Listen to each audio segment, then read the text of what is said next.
하나님께서 말씀으로 천지를 지으신 줄 믿습니다. 하나님께서 말씀으로 천지를 지으신 거 우리가 다 알고 있습니다. 태초에 말씀이 계시니라 하나님이 말씀으로 천지를 말씀으로 지으셨었다라는 것은 우리가 지금 다 알고 있습니다.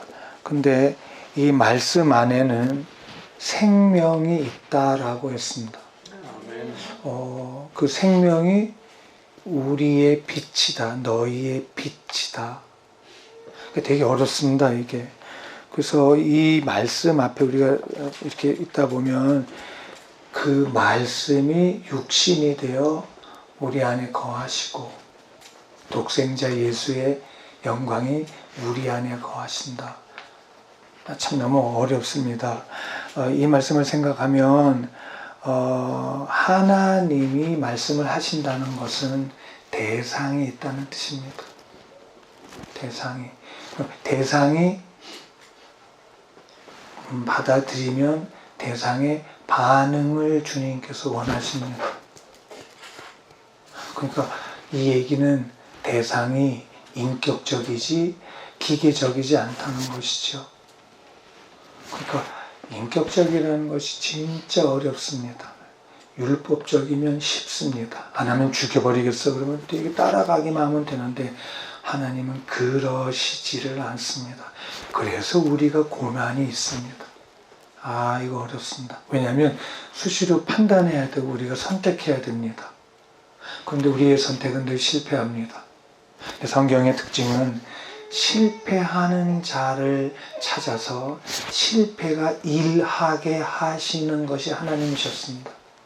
그래서 아직도 우리에게는 용기가 있습니다. 괜찮다. 걱정하지 마라. 힘드냐? 걱정하지 마라. 힘든 가운데 하나님이 너를 내가 네 속에 들어가고 싶다. 라는 것이 성경의 특징입니다. 그러니까 대상이 이제 하나님이 말씀하시는데 대충의 말씀에 계시니 말씀이 하나님과 함께 하셨으니 말씀이 하나님이시다. 대상이 우리입니다. 우리에게 오늘도 반응을 요구하십니다. 그게 말씀이고 그게 예배입니다. 그러니까 로봇가 되면 참 좋겠다 생각은 자주 해봅니다. 율법적이면 좋겠다라는 생각도 자주 해봅니다. 하나님은 율법적으로 우리에게 요구하지 않습니다. 율법이라는 것은 구원 후에 주신 것이 율법이기 때문에 율법을 요구하지는 않습니다. 자유, 선택, 그 반응을 요구하십니다. 그래서 하나님은 우리를 통하여 너희는 빛이다. 이 말씀이 지금 이 시간에 말씀되어진다는 것은 정말 놀라운 얘기입니다. 근데 오늘은 이제 이스라엘에 대해서 역사라는 뜻은 사실이라는 뜻입니다. 사실이다. 역사는 일을 하지 않습니다. 그냥 어떻게 보면 무감각한 게 역사입니다. 그냥 흘러갑니다. 역사 속에 하나님이 인생을 담으시고 시간을 담으셨다라는 거죠. 그 가운데 이스라엘을 선민으로 뽑으셔서 선택하셔서 그들과 동행하시는 것을 우리는 에이전트로 보고 그들을 향하여 우리가 성경을 통하여 하나님이 누구이신가를 보고 있습니다. 하나님은 이스라엘 백성을 선택하셨습니다. 선택받은 이스라엘 백성들은 특징이 뭐냐면 권리만 주장했습니다. 권리만. 하나님은 권리만 주장한 이스라엘 백성들에게 권리를 주셨습니다. 그러나 요구하시는 것이 있었습니다. 권리와 자유와 그들이 원하는 건 다 해주셨는데 한 가지 요구하는 것이 있었습니다. 이 자유와 권리에는 책임이라는 것을 요구하셨습니다. 그러니까 그 앞에 또 멍하게 섭니다. 진짜 자유라는 것은 책임을 동반하는 거구나. 그 책임이 뭐냐면 명예로운 것이었습니다. 내가 책임을 진다? 율법의 책임은 대가가 있지만 하나님 앞에 책임을 진다는 것은 하나님이 명예롭게 여겨주십니다. 야, 잘했구나. 이렇게 아버지시니까 괜찮아. 실수했니? 걱정하지 마. 성경에 보면 실패하고 실수한 사람 전부 투성입니다. 성경은 영웅적인 사람은 한 명도 없습니다. 다 형편없는 사람을 하나님이 들어서 사용하셔서 쓰셔서 하나님에게 합한 자로 만들어 가고 계신다라는 게 성경입니다. 그러니까 좌절하고 실패하고 절망하고 낙담하고 그거는 우리의 일입니다. 기본적입니다. 우리. 근데 하나님은 괜찮다라는 겁니다. 걱정하지 마라. 진짜 걱정하지 마라. 선민으로 뽑았는데 이들은 늘 하나님을 떠나자 하나님께서 선택하신 것이 선지자입니다. 그래서 구약 내내 선지자를 보냈습니다. 하나님의 마음을 전달하시고 하나님의 뜻을 전달하시고 하나님의 의도를 전달하셨지만 이스라엘 백성들은 잔인하게 선지자들을 다 죽여버렸습니다. 특히 이사야를 되게 좋아하는 이유는 이사야 선지자를 어떻게 죽였냐면 통나무에 이사야를 집어넣어서 톱으로 켜서 죽였습니다. 죽지 아니한 선지자는 하나도 없습니다. 하나님의 마음, 하나님의 뜻, 하나님의 말씀을 듣고자 하는 자율적으로, 자발적으로 하나님의 마음을 듣고자 하는 사람은 아담 이후로 거의 없습니다. 아담의 DNA를 받은 우리도 하나님이 불편합니다. 하나님 말씀 들으려고 하는 사람은 그런데 하나님은 끝없이 죽여버리지 않고 참고 계속해서 종들을 보내셨습니다. 그 중에 하나가 이제 말라기라는 사람.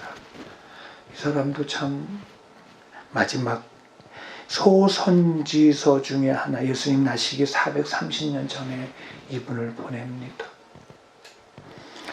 이분을 보내고 하나님 마음을 전합니다. 이제 이스라엘 백성이 바벨론의 포로로 잡혀갔다는 것은 이제 다 아시니까 하여튼 그렇게 해서 이스라엘 백성이 바벨론에 드디어 바벨론의 포로로 잡혀갔다는 뜻은 잘 보면 전쟁에서 진 것이 아닙니다. 하나님이 팔아버리셨습니다. 그러니까 하나님은 팔아버리시는 아버지이신 것을 빨리 우리가 성경을 통해 감지합니다. 하나님은 죽이기도 하시고 살리기도 하시고 높이기도 하시고 낮추기도 하시고 하나님 음부에 내리기도 하시고 올리기도 하시고 그냥 하나님이십니다. 이 하나님을 빨리 우리가 알아가라는 것이 오늘 우리가 예배입니다. 하나님이 누구인지를 알면 알수록 하나님을 사랑하게 됩니다. 그래서 기다리고 계십니다. 이스라엘 백성들이 포로로 잡혀갑니다. 1차, 2차, 3차 이제 귀환하게 됩니다. 파랑만장한 이스라엘의 고난의 역사는 사실입니다. 우리 보고 보라는 것입니다. 역사 속에. 그 이스라엘 백성이 포로로 잡혀가서 바사왕 고레스에게 잡혀갑니다. 유다 백성이 잡혀간 거는 히스기야 왕 때문에 잡혀간 거 아시죠? 역사가 이 구약이 너무너무 재밌습니다. 진짜 꿀송이 같은 것이 구약입니다. 참 어떻게 정말 영화 2시간 봐도 지루한데 이거는 이 바사왕에게 잡혀가는데 이 바벨론에 잡혀갔다가 바사왕으로 또 잡혀간 이 이스라엘 백성들이 바사왕이 에스라 1장 1절부터 3절까지 이 이방나라 왕입니다. 포로로 이스라엘 백성을 잡고 있는 왕이 뭐라고 얘기하냐면 바사왕이 하나님의 감동을 받아 이스라엘 백성에게 뭐라 그러냐면 너희는 이제 예루살렘으로 돌아가서 하나님의 성전을 건축하라 라고 얘기합니다. 그러니까 이제 이 내용도 이성적으로는 이해가 안 됩니다. 포로로 잡아온 왕이 이스라엘 백성을 향하여 너희는 예루살렘으로 돌아가서 성전을 건축하라라는 거예요. 그 일로 인하여 이스라엘 백성들은 3차 귀환이 원하는 자는 다 예루살렘으로 귀환하게 됩니다. 이방 왕에 의해서 너희는 성전 건축을 하게 될 것이다 하고 도와줘서 이스라엘 백성들이 귀환한다는 사건 자체도 이성으로는 이해가 안 됩니다. 그래서 어느덧 자꾸 뭐가 생겨나기 시작하냐면 믿음이라는 것이 하나님의 은혜로 주어지게 됩니다. 성경을 그래서 믿음으로 보지 아니하면 역사로 끝납니다. 그들이 이제 이스라엘 백성으로 돌아와서 귀환해서 3차까지 교환해가지고 돌아와 보니까 깜깜합니다. 아무것도 없습니다. 돌아와서. 그리고 70년 동안 포로 생활하고 있는 동안에 이방 나라가 와가지고 텃세를 하고 있었거든요. 여러 가지 어려움이 있었습니다. 이사야 55장 12, 13부처럼 돌아오면 화석류와 박수와 하나님의 영광이 기다릴 줄 알았습니다. 근데 돌아와 보니까 흉년이었습니다. 아무것도 없었습니다. 그런데 하나님의 명령은 성전을 건축하라라는 얘기였습니다. 이스라엘 백성들은 어려운 가운데, 그래서 포로 생활로 잡혀 있었기 때문에 어느 정도는 교환하고 보니까 좋잖아요. 뭔가 해결됐잖아요. 성전을 건축하기 시작했습니다. 20여 년에 걸쳐서 성전을 건축을 합니다. 그리고 예배도 드리게 됩니다. 그리고 외벽까지도 건축하게 됩니다. 이스라엘 백성의 성전 건축이라는 것은 레위의 언약은 예배하라는 뜻입니다. 성전을 건축하라는 뜻은 예배하라는 것입니다. 드디어 성전 완공을 하게 어느덧 다 완성을 못하지만 성전을 건축하게 됩니다.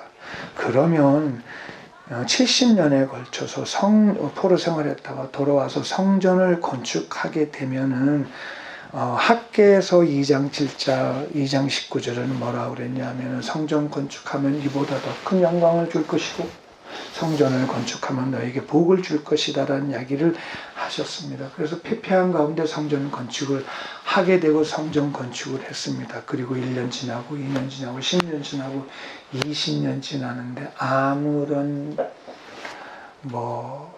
더 피폐해지기 시작했습니다. 성전만 건축하면 복을 받을 줄 알았습니다. 성전을 건축하면 안심, 안정, 편안할 줄 알았습니다. 그래서 한 마음으로 성전을 건축했습니다. 그리고 70년이 흘러갑니다. 아무런 일이 일어나지를 않습니다. 시간이 자꾸 흘러갑니다. 지칠 대로 지쳐갑니다. 예배는 드립니다. 매일 와서 예배는 드리는데 역사는 일어나지 않습니다. 오히려 더 굶어 죽을 것 같습니다. 그게 말라기의 내용 중입니다. 이게 4장까지 있는데 제가 그냥 요약해서 간단히 말씀을 드립니다. 그러자 이들이 낙담하기 시작합니다. 기다림에는 한계가 있습니다. 우리가 육체이기 때문에. 그러나 하나님은 아무 응답이 없습니다. 그냥 성전 건축하고 예배하고 있어라 이게입니다. 아까 우리 아내랑 오다가 얘기하지만 우리가 가장 못하는 것이 기다림입니다. 못 견딥니다. 기다림. 아직까지 자아가 살아서 견뎌 얘가 일을 하고 있는 것 같습니다. 그냥 천지를 지으신 말씀이신 하나님이 기다려 그러면 기다릴 줄 아는 믿음 신앙이 우리에게는 없습니다. 아무리 기도를 많이 하는 사람, 아담의 DNA를 가지고 있다는 사람, 아무리 예수를 믿고 방언하고 예언하고 능력 있는 사람도 죄성은 뭐냐면 죄와 사망의 법이 존재하고 있습니다. 기다리기가 힘들다라는 것이요. 그러자 이들은 낙담합니다. 그리고 예배를 드리면서 수군대기 시작합니다. 꼭 이렇게 제사를 드려야 돼, 예배를 드려야 돼. 그러니까 한쪽에서는 예배해서 뭐해? 하나님의 응답도 없는데 아무 말도 없는데 드디어는 좌절이라는 것이 오게 됩니다. 그리고는 뭐라고 얘기하냐면 진짜 하나님 계시는 거야까지 갑니다. 우리 다 해본 얘기입니다. 근데 이건 이 말라기의 이스라엘 백성들이 이제는 버릇처럼 합니다. 뭐할로 예배해? 예배하는데 뭐가 있다고 그래? 예배에서 응답받은 지금은 응답 더 없습니다. 초신자 때는 혹시 응답을 많이 주시는데요. 신앙이 좋을수록 응답 없습니다. 선택입니다. 무엇으로? 믿음으로. 말씀을 믿음으로. 그래서 대초에 말씀에 계시니 말씀이 하나님과 함께 했으니 말씀이 하나님이 심히 믿어지면 선택입니다. 뭘 기준으로? 말씀을 기준으로. 포스트 모더니즘이 들어와가지고 절대가 없어졌는데 지금의 우리의 절대는 말씀입니다. 이 종이 조각이 하나님이시랍니다. 이거를 믿는 사람들에 대한 삶은 또 말씀이 말씀되어지기 때문에 기다립니다. 그런데 기다리는데 도대체 예배를 드리는데 하나님은 아무 응답이 없으니까 결론 내립니다. 하나님이 안 계신 거 아니야 까지 갑니다. 성전에 임하신다고 했는데 하나님은 성전이 어딨냐 뭐 나타나지도 않습니다. 결국 이 이스라엘 백성의 선택은 하나님을 떠나기 시작합니다. 하나님을 떠난다는 건 다른 것을 선택했다는 뜻입니다. 그거는 이방신입니다. 명예, 물질, 돈, 나, 내 것, 자아. 이거는 뭐 사사기를 통해서 보지만 우리의 습성, 우리 죄성입니다. 그러나 이들은 하나님을 떠나기 시작하고 이방인을 섬기기 시작하면서도 예배는 드리지만 말라기에는 썩은 제물로 예배를 드립니다. 가장 쓸데없는 것 갖다 드립니다. 짐승도 죽은 거 드리고. 그러니까 하나님이 그렇게 얘기합니다. 너희가 왕에게 이거를 드릴 수 있겠나 봐라까지 얘기합니다. 그러나 그들은 관심이 없습니다. 역사 속에서 그들은 이런 일을 합니다. 그러니까 그들은 하나님께 따집니다. 하나님은 공의가 없는 것 같습니다 하면서 드디어 2장 3장에는 헌물과 11조까지 도둑질을 한다 그랬습니다. 이것이 하나님이 말라기를 통하여 얘기하고 계시는 얘기입니다. 말라기는 명한 대로 성전 건축을 마친 이스라엘 백성들의 얘기입니다. 그리고 하나님의 마음을 지금 전달하려고 하는 내용입니다. 그래서 이제 말라기 1장을 이렇게 시작합니다. 여호와께서 말라기로서 이스라엘에게 말씀하신 경고라 이 뜻입니다. 경고는 겁주는 게 아니라 돌아오라는 뜻입니다. 성경을 보는 관점이 하나님은 겁주지 않습니다. 아버지가 겁주는 아버지가 어디 있습니까? 확실한 겁니다. 돌아와라. 성경은 오늘도 우리를 향하여 돌아와라. 하나님을 온전히 기다리지 못하고 믿음을 지키지 못한 이스라엘 백성들에 향하여 경고인데요. 이제 제가 앞부분 정리를 할게요. 첫 번째 경고는 뭐냐면 하나님을 공경하지 않았다 경고한다. 두 번째 경고는 뭐냐면 제사장들이 레위의 언약을 깨뜨리고 그들이 마땅히 해야 할 직분을 다 떠났습니다. 제사장에 대한 경고입니다. 세 번째는 백성들이 하나님을 괴롭게 했다는 것입니다. 네 번째는 백성들이 하나님의 것을 도둑질했다는 것입니다. 다섯째는 백성들이 완악한 말로 하나님을 대적했다. 이 5가지 경고가 1장, 2장, 3장까지 계속 기록되어져 있습니다. 이 경고에 대해서 경고는 하나님이 겁주는 게 아니라 뭐라고 그랬죠? 돌아와라. 내가 너의 아버지다. 돌아와라. 이 5가지 경고 외에도 이스라엘 백성들은 이방인들과 결혼했죠. 술수, 백성들의 품꾼을 압제했죠. 과부와 고아들을 학대했죠. 억울한 사람을 더 힘들게 했죠. 이게 말라기의 선지자의 마지막 경고입니다. 그런데 하나님은 이스라엘 백성들을 뭐라 하시지 않습니다. 기다리십니다. 어떻게 해요? 오래 참으심으로 기다리십니다. 하나님은 그냥 진노를 보이시면 좋을 텐데요. 지금도 진노를 보이지 않고 여러분 각자에게 또 기다리십니다. 무엇으로요? 인격적으로요. 그냥 우리 지금 지진 나면 다 주님 찾습니다. 그렇게 안 하십니다. 스스로 자발적으로 나오기를 하나님은 지금도 원하니 그게 너무 마음이 아프고 힘들더라고요. 그것이. 그러니까 지금 고통스러운 게 어떻게 보면 복입니다. 지금 고난 진짜 복입니다. 고난 가지고 원망하는 사람은 아직까지 그냥 주여 지금 고난이요.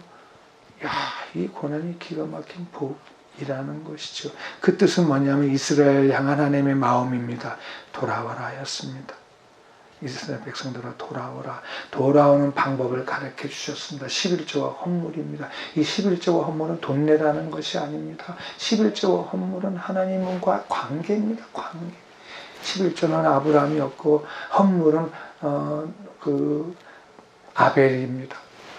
아브라함과 아벨에 대한 얘기입니다. 이 얘기는. 그래서 돌아오는 방법은 11조와 헌물. 하나님과 관계를 말씀하십니다.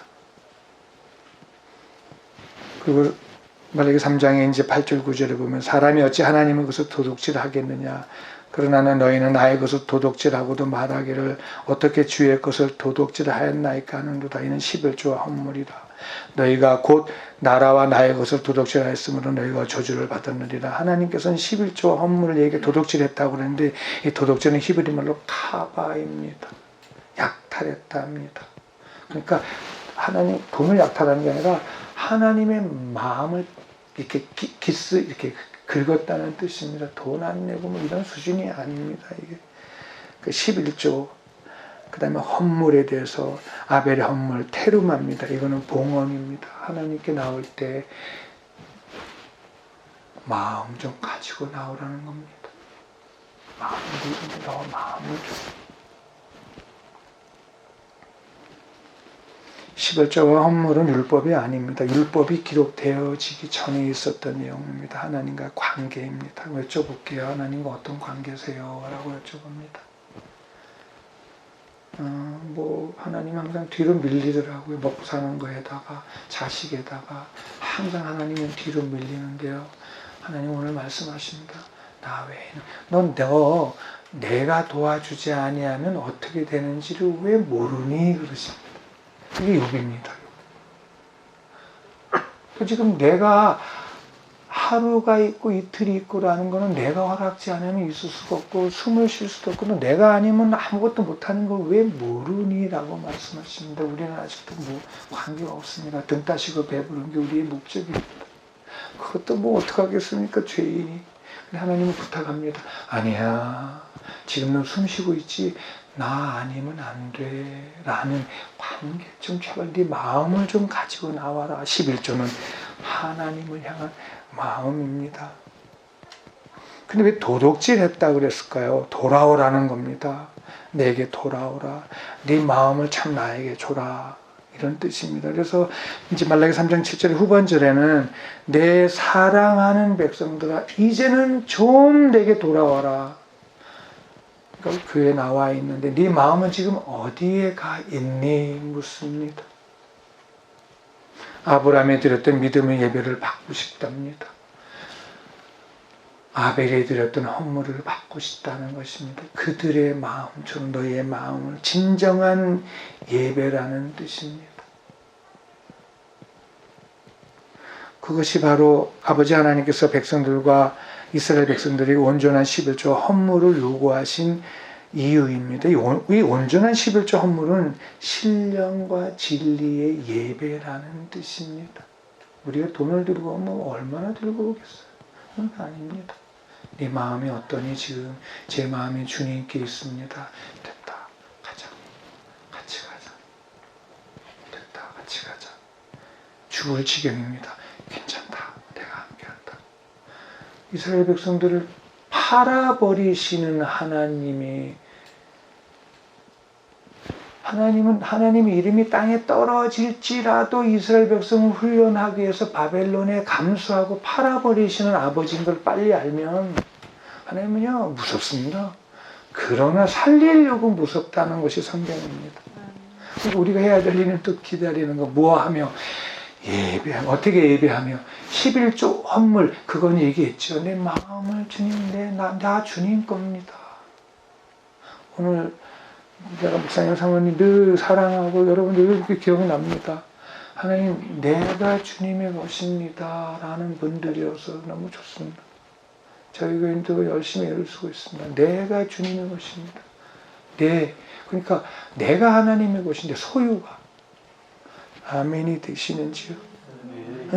그 예배를 요구하시는 것입니다. 그게 11조 헌물인데 이스라엘 백성들은 돌아오기는커녕 더 악해져만 갑니다. 하나님 말씀을 신뢰하고 기다리는 자는 아무도 없었습니다. 누구도 성전에 임하실 하나님을 사모하며 기다리는 자가 없었습니다. 근데 그때 하나님께서 말라기 선지자에게 말합니다. 모두가 하나님을 떠난 것처럼 보이는 백성들 가운데 하나님을 경외하는 자가 하나 있다. 다 떠났는데 하나님을 경외하는 자가 있다. 그래서 3장 16, 18절에는 그겁니다. 그런 자들을 향해 하나님이 하신 말씀인데요. 이스라엘 백성들은 하나님을 경멸히 여겼고 썩은 제물로 하나님을 드렸지만 그리고 하나님의 공의가 없다고 따졌지만 하나님께서 말라기 선지자를 통하여 모두가 하나님을 떠난 것처럼 보이는 가운데 하나님 없으면 살 수 없고 하나님을 경외하고 하나님이 나의 전부이고 정말 하나님이 나의 왕이십니다 라는 사람이 있다라고 말씀하시는 거예요. 그게 16절에는 여호와 하나님의 이름을 존중하고 경외하는 자들을 내가 기념책에 기록했다라고 말씀하셨습니다. 여기서 이제 말라기를 진짜 이게 말씀이 하나님이시니까 또 보고 또 보고. 그러니까 지금 깨닫는 거는 40대 때 보는 말씀이 좀 다르고 50대 때 다르고 이제 70이 다가오면서 성경이 그때 보이지 아니하는 것들이 계속 보이기 시작하는 거예요. 아우, 그때는 이게 그때는 몰랐는데. 여기 보니까 다 떠난 것 같은데 하나님 없으면 살 수 없는 자가 있다. 야곱이 네 이름이 뭐냐? 야곱인이다. 이제부터 야곱이라 하지 말고 이스라엘이라 하라. 이스라엘의 뜻은 내가 통치할 거다. 너는 나 없으면 살 수 없는 자다가 이스라엘 우리의 조상이고 우리가 이스라엘이잖아요. 오늘도 그래서 모였잖아요. 하나님 없으면 살 수 없습니다. 제가 좀 실수하고 질퍽되고 어렵지만 주님 제 진심을 아시잖아요. 그래 베드로에게 네가 나 사랑하냐? 그 뜻은 사랑하냐 뜻이 아닙니다. 네가 나를 사랑한다는 그때 그 마음이 아직도 진심이냐? 주님 진심. 제가 그때는 배신했지만 너 그때 그 마음은 진심이냐? 진심입니다. 됐다.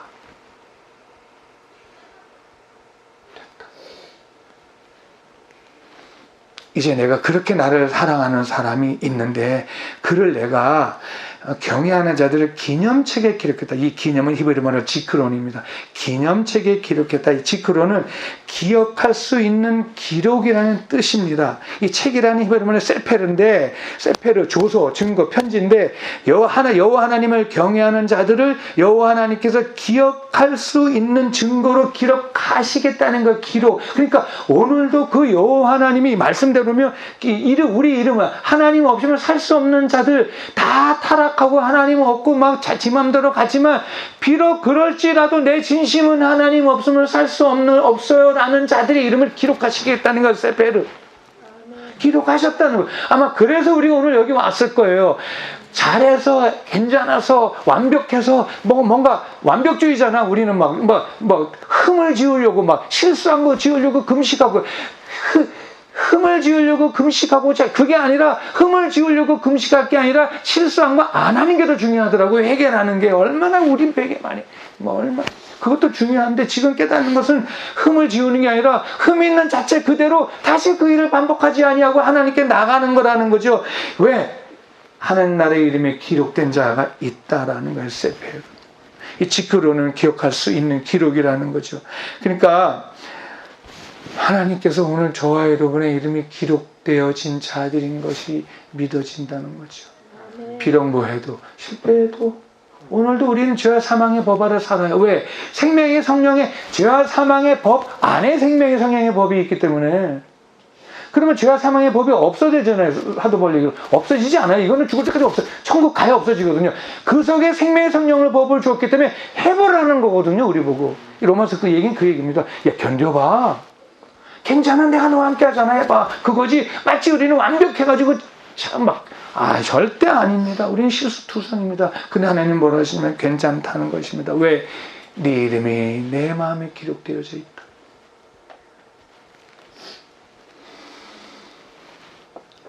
그 17절에는 여호와를 경외하는 자를 하나님께서 정하신 날에 특별히 소유를 삼겠다. 이 말씀이 정하신 날에 특별한 소유를 삼겠다. 하나님께서 그들을 아끼신다는 거예요. 특별한 소유는 세귤라인데 이거는 보석이라는 거거든요. 보물이에요. 그러니까 정하신 날에 그렇게 얘기를 했거든요. 정하신 날, 특별한 소유. 그때까지 우리는 기다려야 합니다. 가는 거예요. 얼마나 많아요. 형제잖아요. 이용당하고 사기당하고 욕먹고 가는 거예요. 근데 확실한 거 있잖아요. 하나님이 나 안 놓치시잖아요. 그분은 사람이 아니기 때문에 안 놓치십니다. 특별하게 소유를 삼겠다. 아끼신다는 말씀입니다. 특별한 소유, 히브리어로 세굴라, 보석이라 했잖아요. 소유라는 말은 페리포이시에스, 이거는 뭐냐면 특별한 대가를 지불하고 얻었다라는 거예요. 고린도 전후서 얘기하면 우리는 값을 지불한 자들이잖아요. 그리고 샀다 그랬잖아요. 이게 아멘이 되잖아요. 믿어지잖아요. 값으로 산 우리잖아요. 저 여러분 우리 자신의 것이 아닌 줄 믿습니다. 대가를 지불한 자인 줄 믿습니다. 세페르지 그런 세굴라 페르시에소서 이거는 여호와이시며 만군의 여호와이시며 아브라함과 이삭과 야곱의 하나님께서 하나님을 경외하는 자를 지금 기억하시고 이름을 적어 놓으시고 특별한 정한 날에 대가를 지불해서 소유를 삼으시겠다. 엄청난 말씀입니다. 저와 여러분은 지금 하나님이 숨겨 놓으신 보석이라는 거지요. 하나님의 소유가 되었다는 것입니다. 말라기에 등장하는 이스라엘 백성은 모두 타락했습니다. 성전문을 닫아라 할 정도로 타락했습니다. 이혼하고 술수하고 이거는 죄가 아닙니다. 어떻게 보면. 근데 이들은 다 타락했습니다. 10계명을 9계명까지 거의 다 어겼습니다. 근데 특별한 소유 삼으신 자가 있다라는 거예요. 어떤 사람이 하나님의 정하신 소유를 택함받고 그 책에 기록되었나 10계명을 모두 지킨 사람도 아닙니다. 우리는 못 지킵니다. 이건 지키라고 준 것이 아닙니다. 살아내라는 겁니다. 하나님이 그것을 도둑질하지 않은 자가 기록되어졌을까요? 이혼하지 않은 자가 기록되어졌을까요? 율법을 모두 지킨 자였을까요? 아니면 그동안 말라기 선지자가 경고했던 모든 경고를 어기지 않은 자가 하나님 나라의 이름에 기록되어졌을까요? 그럼 누가 이름이 그 하나님 나라에 기록되어졌을까요?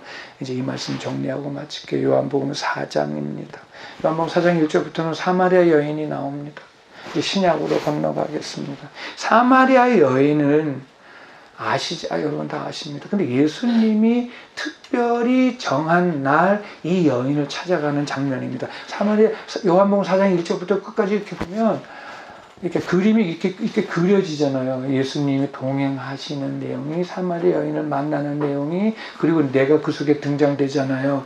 이 여인을 찾아가는데 유대를 떠나서 갈릴리로 가야 되는데 굳이 사마리아를 통과하시겠다고 하시는 것, 목적지를 제쳐두고 사마리아로 가시겠다고 하는 것, 예수님이 지금 특별한 날, 정한 날입니다. 그리고 한 여인을 우리들에게 지금 보여주고 있습니다. 말라기에서 뛰어가지고 요한복음까지 지금 이렇게 시간 여행을 하고 계십니다. 우리는 왜 가능하냐면 역사라는 것이 있기 때문에 가능합니다. 그리고 하나님은 시작과 끝이기 때문에 지금 이 책이 몇천 년 지났는데도 시대는 변했는데 이 말씀은 변치가 않습니다. 왜? 하나님이시기 때문에 그렇습니다.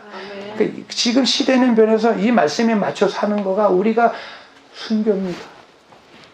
솔직히 순교가 목 잘려 죽고 팔에 찔려 죽고 이런 순교는 특별한 사람이고요. 지금 우리의 순교는 이 오른손이 하면 왼손이 모르게 하라. 아휴, 이거 순교입니다. 진짜요? 오리를 가자면 십리를 가라. 대가 없으면 한두 번은 가야 목사니까 3번 가자면 얄미워요. 이게 잘 안 됩니다. 그게 우리 죄성입니다. 근데 하나님께서는 이런 속에서도 절대 말씀을 주시고 사마리아를 통과하시겠다고 갑니다. 가서 한 여인을 찾습니다. 낮에 물길로 왔다는 걸 여러분 다 알고 있습니다. 낮에 물길로 오지 않습니다. 더워서 밤에 길어야 됩니다. 이 여인은 아무도 몰래 물길로 왔습니다. 사람들 눈을 피해서 왔습니다. 제자들을 다른 곳으로 보냈습니다. 그리고 성경에 보면 예수님이 먼저 기다리십니다. 이 장면이 눈물이 이렇게 하나님은 참 그렇게 예배가 되는 거죠. 신령과 성령과 진리로, 그죠? 하나님이시구나. 그리고 이제 두 분이 만납니다. 예수님과 여인이 논쟁을 벌이죠. 유대인이 어찌 사마리아인 나에게 물을 달라 합니까? 다 아시는 걸로 알고 제가 한번 정리할게요. 물 달라고 하니까 어떻게 유대인이 사마리아 여인에게 나 같은 자에게 물을 달라 합니까? 그러니까 10절에 4장 10절에 내가 만일 하나님의 선물과 이거 가지고 또 토픽을 다뤄야 되지만 내가 하나님의 선물과 또 내게 물을 달라 하는 이가 누구인 줄 알았다면, 그러니까 이 여인은 지금 뭐에 꽂혀 있냐면 구약에 꽂혀 있습니다. 이 우물가가 야곱의 우물입니다. 보세요. 이게 내가 하나님의 선물과 내게 물을 달라 하는 이가 누구인 줄 알았다면 내가 그에게 구하였을 것이요 그가 생수를 내게 주었을 것이다. 요 10절 안에 엄청난 내용이 들어있습니다. 숨을 쉴 수 없는 내용이 들어있습니다. 그 여자가 묻습니다. 물을 기를 그릇도 없고 이 물은 깊은데 어디서 생수를 얻겠습니까? 당연한 일반적인 질문입니다. 4장 12절에 우리 조상 야곱이 이 우물을 우리에게 주었고 또 여기서 자기와 자기 아들과 짐승이 먹었으니 당신이 야곱보다 크니이까. 이 여인은 오랫동안 뭘 기다렸냐면 말라기 3장 6절을 기다렸습니다. 약속은 뭐냐면 나 여호와는 번역치 아니하나니 그러므로 야곱의 자손들아 너희는 소멸되지 아니하리라. 야곱의 하나님의 약속을 기다리고 어디서? 야곱의 우물에서 기다리고 있었습니다. 야곱의 우물에서 기다리고 있는 이 여인을 예수님은 아시고 찾아가셨습니다.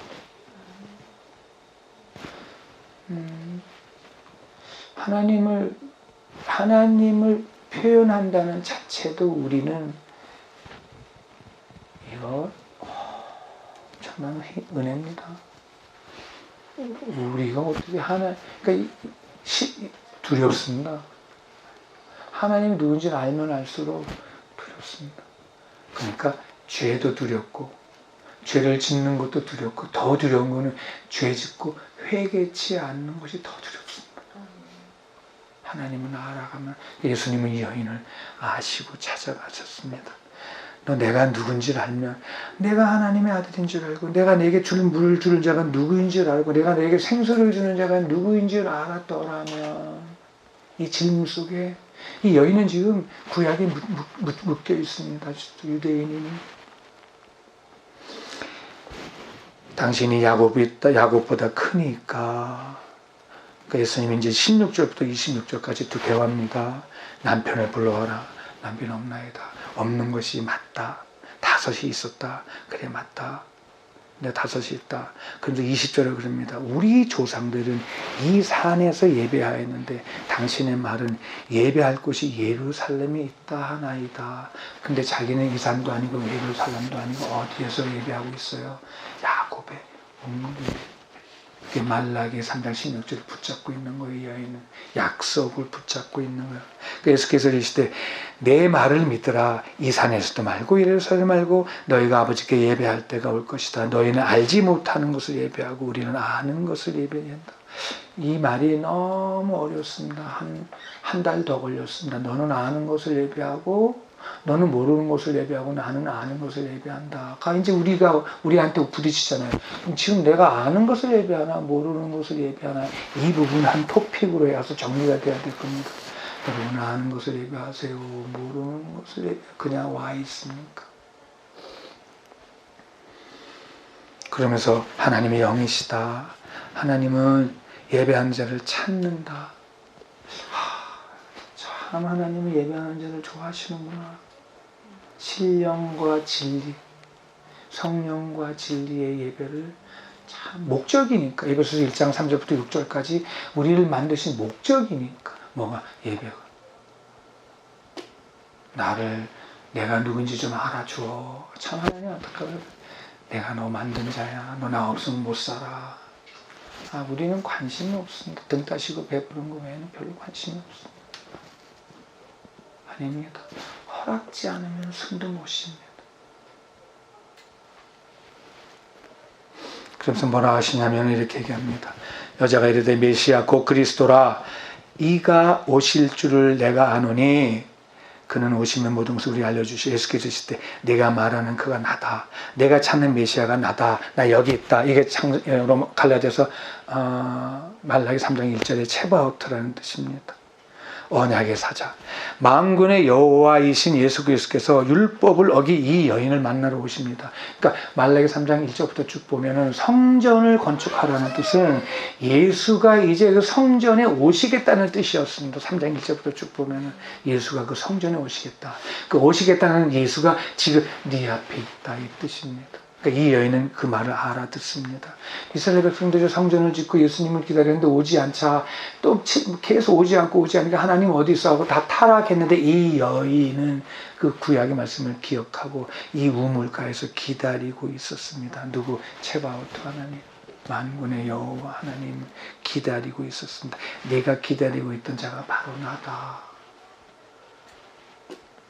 내가 찾고 있는 자, 내가 경외하는 자, 내가 바라보고 있는 자 나다. 너는 비록 남편이 5명이고 십계명을 지키지 못했고 율법을 어기고 이혼하지 마는 거 이혼했고 다 어겼다. 하지만 예수님께서는 사마리아 여인을 직접 만나기 위해서 갈릴리로 가셔야 되지만 사마리 통과해가지고 이곳에 도착하셨습니다. 그리고 직접 만났습니다. 비록 율법을 어겼으나 우리는 못 지킵니다. 예수께서 완성하신 줄 믿습니다. 이 여인을 찾아주셨습니다. 비록 율법을 어겼지만 하나님의 언약 말라기 3장 1절에 기록된 그 말씀을 붙잡고 약속의 말씀을 붙잡고 살고 있었던 이 여인을 예수님이 찾아오셨습니다. 말라기 3장 1절에 만군의 여호와가 이르노라 보라 내가 내 사자를 보내리니 그가 내 앞에서 길을 예비할 것이요 또 너희는 구하는 바 주가 호련히 그 성전에 임하리니 곧 너희의 사모하는 바 언약의 사자가 임할 것이라. 성전을 지으라 해놓고 예수께서 오시겠다라는 언약입니다. 이스라엘 백성들은 성전을 짓고 축복하지 않으니까 예수를 저주하고 떠나버렸습니다. 근데 떠나지 아니하는 신약의 이 여인을 찾아가셨습니다. 그리고 이렇게 얘기합니다. 아브라함과 약속하신 언약의 하나님 체바오트 예배를 받으시기 위해서 이스라엘 자손들을 애굽의 노예 생활에서 건져내시고 만군의 여호와께서 이제 성전을 지어라 내가 임할 것이다. 아브라함부터 모세와 이스라엘 백성에게 이르기까지 그들과 함께 하셨던 하나님 내가 곧 올 것이다. 기다려라. 예표였습니다. 이스라엘 백성들은 한 사람도 지키지 않고 다 타락하고 떠나버렸습니다. 그러니까 성전에 내가 올 때까지 나를 예배하고 기다려라. 곧 올 것이다. 이것이 예수께서 이 여인을 직접 만나 주신 내용입니다. 자 이제 마칠게요. 오늘 읽은 말라기 3장 16절 18절처럼 예수님께서는 사람의 눈으로 볼 때는 음란한 여인이고 형편없고 율법을 다 어겼어요. 근데 이 여인은 특별한 소유예요. 보물로 삼으셨대요. 왜냐하면 이 여인은 하나님의 약속을 붙잡고 있었습니다. 약속을 붙잡고 한 행위가 뭐냐면 신령과 진정으로 예배하는 자였습니다. 이 여인이 율법을 지킬 수 없었습니다. 이 여인 마음의 중심에 하나님 사모하는 것 하나 있었습니다. 사마리아 여인은 하나님께서 아끼시는 자입니다. 특별한 소유였습니다. 사마리아 여인은 아벨과 아브라함의 예배를 드린 자였습니다. 그리고 언약을 사모했습니다.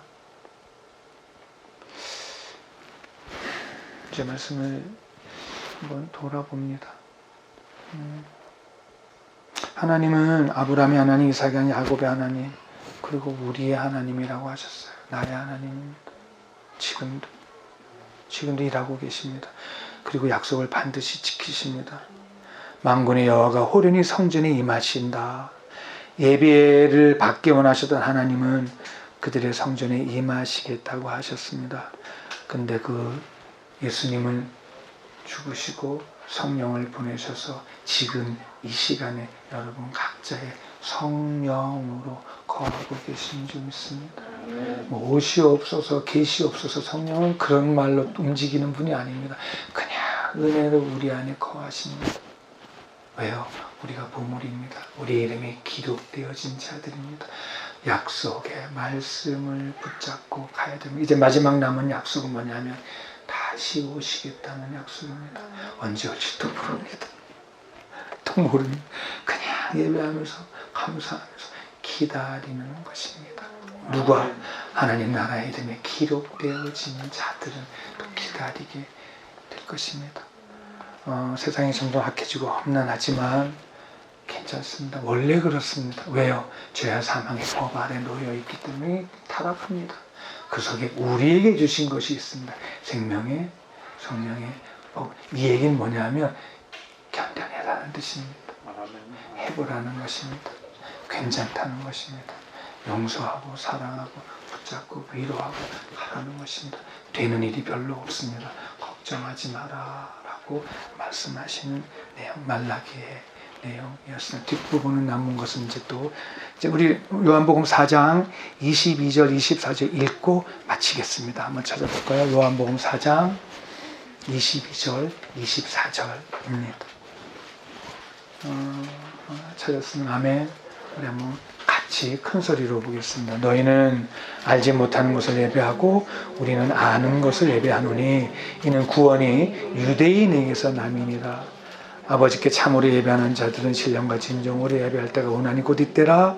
아버지께서는 이렇게 자기에게 예배하는 자들을 찾으시니라. 하나님 영이시니 예배하는 자가 신령과 진정으로 예배할지니라. 기도하겠습니다. 하나님, 저희 오늘 이곳에 있습니다. 예루살렘도 아니요, 사마리아도 아니요, 어디도 아니요. 주님이 우리 안에 거하십니다. 두세 사람이 모였습니다. 함께하고 계신 줄 믿습니다. 너희는 나의 보물이다. 너희 이름이 새글라 내 나라에 기록되어져 있다. 걱정하지 마라. 두려워하지 마라. 이 세상은 원래 그렇다. 그런 가운데 이제 생명의 성령의 법을 주었다. 견뎌내라. 해봐라. 괜찮다. 나는 너를 끝까지 붙잡고 갈 것이다. 만군의 여호와가 너와 함께함을 기억하고 감사하며 살아내거라. 이 말씀 앞에 하나님이 있습니다. 하나님 아버지, 오늘 사랑하는 정정훈 목사님, 또 사모님, 사랑하는 아임교회 성도님들 이렇게 얼굴 뵙고 말씀을 나눠드리고 또 전달하고 갑니다. 동일하게 우리 안에 거하신 하나님, 하루 이틀은 모르겠습니다. 하루를 주신 것은 또 해보라는 뜻입니다. 말씀으로 살아내겠습니다. 감사하며 또 기뻐하며 승리하며 명예롭게 책임감을 갖고 살아내겠습니다. 축복하여 주시옵소서. 예수님 이름으로 기도합니다. 네.